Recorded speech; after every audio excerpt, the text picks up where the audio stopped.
Hi, Deborah and Meara back again. Meara's on cam. Turn it around so they can see you. Hello. What? Am I good? Am I good? Yeah, you're good. I'm good. We are in Tuscany, just outside of Florence, Italy. And we want to tell you about the adventure day we had yesterday, which was, let's see, I think the 19th. Was it the 19th? Yeah, today. 19th of July, 2018. So, okay, so we left. Left. And we were supposed to go riding on Vespas, but our phones haven't worked. So I didn't have the access to the tickets and we were late. So we didn't get to ride in the Vespas to the castle, which we told all of you we were going to do. So I'm sorry to disappoint you, but believe me, I'm even sorry to disappoint me and Meara. Because we were After when we looking forward to visited it. the Egerton place, my mom went to the place where she wanted to go No. before she died. So we went to the Museo Archeologico, where they have a museum inside it that is called the Egyptian Museum, and we saw all sorts of things, which we talked about in the last video. So if you're interested in hearing about our adventure at the Egyptian Museum, check out Meara's last video. So we decide at that point we want to go to some place called the Piazza della Repubblica.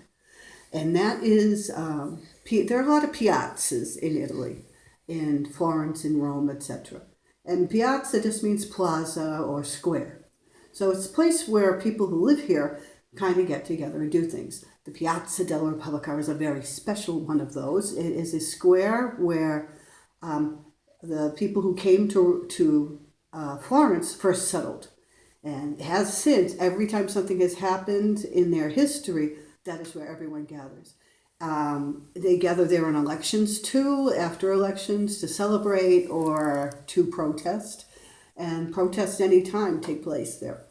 So I wanted to go there because when they're not doing all of that, it's a really cool place, I read. And it has all different stalls of people selling things, and gelato, which we sort of not tasted, and an antique carousel, which was gorgeous. So when we got off the carousel, we asked it was only €1, which is like $1.40. And I even went on it, and there was a beautiful seat, and it's shaped like a moon, and you just kind of rest. And Meara was in front of me riding a horse. All the horses went up and down. I'm thinking of the carousel at the Willows, and this was as clean as can be. Gorgeous, gorgeous, extremely well maintained. Not a drop, a speck of dirt anywhere. Everything is colored and not faded. It was beautiful, wonderful experience. So if we're leaving there, we asked the man, it's run by the Peachy family, we asked one of the Peachies, they were very kind, for directions to go to one of the museums. And he said, go up this way and you'll find it. Not sure that's the right sequence of events, but let's just say it is. So we walk down there, and at the end, I see there's some kind of a building that's very well decorated. And then we come out these side streets. Now, the side streets in Florence, if we go there again, we'll have to take a video of it. But the streets are like side streets. They're so skinny, right, Meara? And there's, maybe 25, 50 vendors that are on each street selling things. And you know how they're selling it? They opened a door to their house and they made a little store. And it only goes back a couple of feet and they'll stand there and they'll get you whatever you want. So we walk down this street and some of them will come out in the street and say, hey, come over here. And then no, you say, no. So we get down the end of the street and it opens up and we are in a square. And I look at the building. And we are in front of what is called the Duomo. The Duomo is a Franciscan church that was supposedly visited by St. Francis in the 12th century, and they built a church on the spot. And the church that stands there today goes back and has those roots. But the entire facade at the outside of the church is covered with artwork, mostly sculpture, but other types as well. That was made by local artists, some of it going back that long. And it goes up. It's got to be one of the most tallest buildings in Florence. So we go there, we visit, and we see the dome. Meara took pictures, so you'll have to look, and one of us will post the pictures. And we come around the front of the building, and my jaw literally dropped. There's so few times in your life when you find something and it just amazes you to the point where you stop in your tracks and you just look and you can't stop looking. And the front facade of the dome had that effect in me, just seeing the amount of sculpture and the amount of artisans who must have worked on this is just mind-boggling. So we go past there, decide do we want to go home. So we go to ride the train, and we miss the first one. And then we get the second one, and they have the strangest system here, guys. I have to tell you. You have to buy a train out of a machine or wait in a long line. Did I tell you lines in Florence are very long? They are. And get a ticket that way. So I was able to use the machine, and then we came out, and we went and got on the train. And we're waiting for the conductor to come to tell us if we have to change stops, because what do we know about Italian trains? When they make announcements, for the most part, they're all in Italian. Occasionally, someone will say something in English. So we didn't know what was going on. And you know when you ride the T in Boston, there's maps everywhere to tell you where you're going? Nothing, nada. So we get on the train and to go to Catanzaro, where we're staying. And we get on the train, and it's going to Pistoria. And after about 6-7 stops, I say to Meara, I don't think we're supposed to be on the train anymore. Well, surprise! The next stop is Pistoria. We are not near Catanzaro. We are not near Florence. We are in the middle of Tuscany. And we are at Pistoria. We don't want to be in Pistoria. We are tired from walking and our legs hurt. So we... My battery's dying. We... tried to find someone, and there was only one man walking on his phone, having a very loud conversation with somebody that worked there, and he wasn't answering any questions or doing anything. So we got on the train. One of the other locals talked to the locals here. They're awesome. Said, no, get on this plane. And I said, yeah, okay. So we get on the train, and before the train takes off, he finally gets off his phone.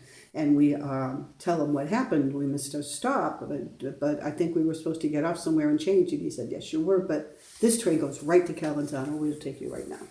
Yeah, it wasn't just us. It was everybody else in the train, too. So we go to Catanzaro, and we got off. Now, where we're staying is about 4 miles from the train station.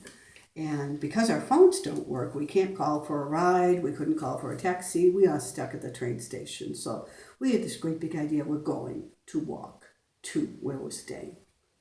And it was sunsetting. The sun was setting. The sun was setting. It was beautiful. We prayed that it would be light enough for us to walk. And it was. And we walked and we walked and we walked and we walked. And I said to myself, there is a sign. It says, Trovare. You'll enter Trovare. And I said, as long as we can make it to that sign will make it. Well, let me tell you, we got to the sign. And I was dying. Meara was walking in front of me. And I kept saying, well, I want you to wait for me. And she would wait until I got about 3 feet away from her. Then she'd walk and take off again. So most of my walk to where we're staying was a solitary thing. And my feet hurt, and my bones hurt, and my muscles hurt. And those of you who know, the after effects of my cancer treatment know that, I'm not good at these things. But we wanted to get here, so the only way was to walk. So we walked. Finally, we get here, and it's dark. It's like Pitch black. Pitch black. And there is a gate we have to get into, and we have the gate opener that the wonderful woman who runs this place, Barbara, had given us. And we're pressing the button, and it's not opening, and it's not opening, and then finally it opens. And we turn on our phones to be like, the flashlights won't come on. My flashlight came on. Yes, came on. Mine did not. So I just put it on like at the widest screen I could find, and we held it up as we were walking. And after about 30 seconds, they would shut off, and we'd have to stop and put them on again. Because we would be in pitch blackness. Did I tell you? Pitch freaking blackness in the middle of the road, a dirt road with forest around us and the forest makes such wonderful sounds at night. Well, they ain't so wonderful when you're stuck there dragging your purse and all the stuff you bought at the Egyptian Museum because somebody had to go to the Egyptian Yeah, I wonder Museum. who that could be. Yeah. So finally we get down the end and there's another gate and it's all tied up and I thought that was funny. And we can see where we're staying. It's right there. And then they have lots of cats and they have one very friendly, wonderful Saint Bernard. And he's standing there and I said, He's very big. He's big like my mom, and they call him a puppy. He's huge and he's only 2 years old. Did I say he's big? Ha! His paws are like this big. And Saint Bernards are meant to rescue people in the snow and there's no snow here. So anyway, I told Meara, I unlocked the gate and I said, I will go and I will take Puppy out of the way and then you can come in. So it's pitch black. Puppy doesn't recognize me. So I get about 3-4 steps up the driveway, going to finally be home. And the dog doesn't recognize me. And he goes, rah, rah, rah, and starts snarling. And he starts bounding off of me. Slowly, I'm talking to him, Puppy, don't you recognize me? You've been slobbering over me all week. I've had to take a shower twice. And Puppy is just like, no, I'm going to kill you. So I backed away and I made it out the gate.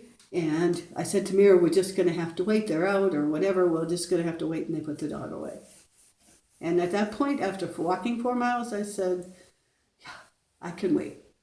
And Meara was very upset because she saw the dog lunging after me with everything we'd been through. She didn't want anyone to hurt me. But we did eventually get into the house. If you guys know about 2015, mom cancer, dad strokes, massive strokes, and he's no longer with us. He's dead and stuff. And this is my last mom of all existence. So I was saying, mom wanted to open out that gate. I said, oh hell, you're not. So I closed the gate to make sure you don't get hurt. Towards you when you're talking. I did not want mom to die from that dog because she's my last mom of all existence. That ain't happening. I ain't going back to Salem by myself alone. And when I opened that Never. gate, I was like, Puppy, baby, puppy, no. How would I not do that? In my insides I did. I just didn't do it on the outside.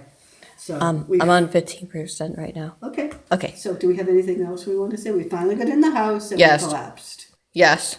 We collapsed. Yes. And we're there now. It's part of the kitchen. The archways, there's beautiful archways around. There's one huge one right here. And there's hand-hewn beams on the ceiling that are painted white. Very well decorated. There's some beautiful dry flower arrangements on the doors. Yes, 2 doors. And some marvelous furniture. It's just very good. But, you know, if it's a good place to go to tune out. Like, you not use your phones. Not use your video, not watch YouTube, not play your games. It's a good place. And Meara even said she had such fun where it was just the 2 of us. She out without her.